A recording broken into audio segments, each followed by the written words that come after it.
Hi guys, good morning. Alright, what We're you gonna going do? to H Part and then we're gonna do grocery because this week is Thanksgiving. So, ayan, samahan nyo kami guys.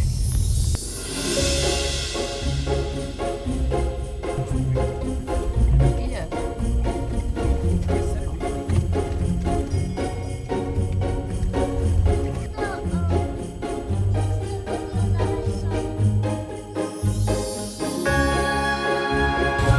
Yan guys, bumaba kami dito sa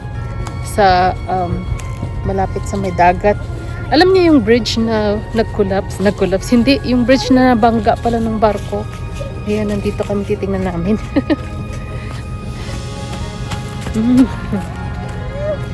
Wow, ang ganda naman dito. Wait lang, papakita ko sa inyo. So, ayan siya guys. So, ayan yung bridge na nabangga ng cargo. Ayan siya, putol o sa gitna.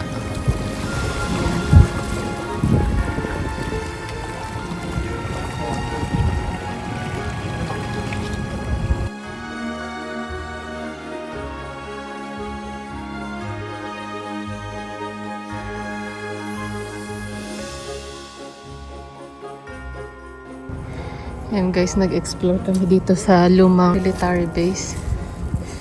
Ayan. What? What is it? So yung pangalan nito guys is yung Fort Armistead. So, ayan. Dati siyang military base. Kaso abandon na siya. Malaki din to eh. Ano yung mga tao? Ang daming graffiti. Parang dito kasi normal lang din yung graffiti kapag abandoned places. Oh, look at this.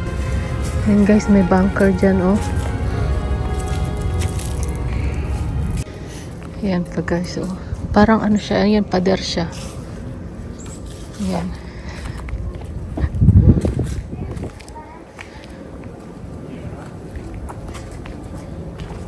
So I think so.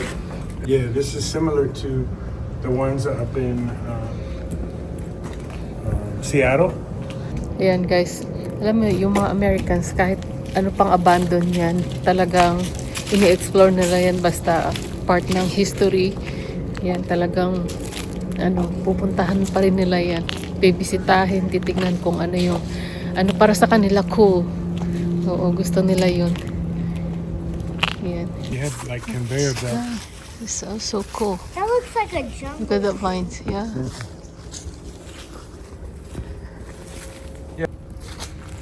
That's cool. Yeah. That would be like a cool weapon for the giant. They could just grab the bars. Yeah, guys, ang haba pala ng bunker na to. Yan. Hanggang dun sa dulo kung saan kami galing kanina. So, bali yung pinaka-history nitong Fort Armistead is binilt siya noong 1897 hanggang 1901. So, bali, imbakan siya ng mga bala at armas. Part siya ng coast defense ng Baltimore. Nag-explore nang wala sa oras.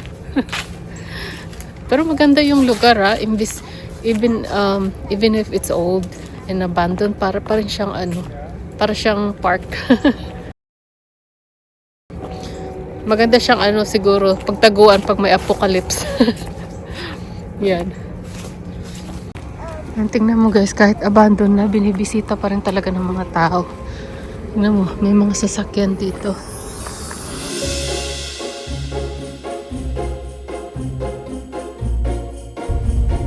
Ayan guys, check natin yung dagat dito sa kabila. Magda-drive lang. Oh, may boat ramp pala dito. Ayan. So, kung may boat ka guys, pwede kang nice.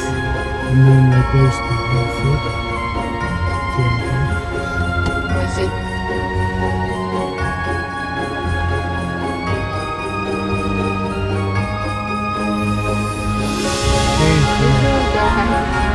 Ito na kami sa H-Mart. And guys, kain kami muna. Gutom na. Dito sa K-Pot Korean Barbecue. Let's see. Maybe barbecue. Thank you, sir. Alright. Mimosa, thank you.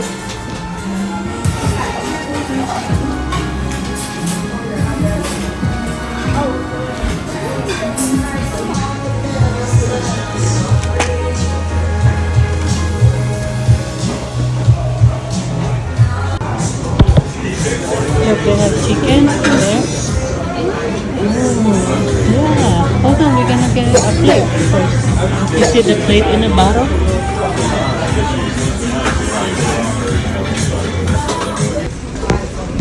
Guys, yung bata dito, oh. Tingnan mo kumakain ng ice cream. Hannah! May dalang kutsara. Saan galing yung kutsara, ha? All right, Okay, guys. guys. We'll see you in a minute. Guys, pauwi na kami. Tapos na mag-grocery. Kain tayo ice cream. Silent night, I only have one wish for the shooting star. Holy night, send me someone to love so I can. Ayan guys, dyan pala dumadaong yung mga cruise ship. Galing ng south and north. Kiss some under the mistletoe. Oh, I want a Christmas kind of spark. Santa Claus. Yan guys, kanina pa pala kami nakabalik dito sa hotel. Ito at nag-i-skincare ako.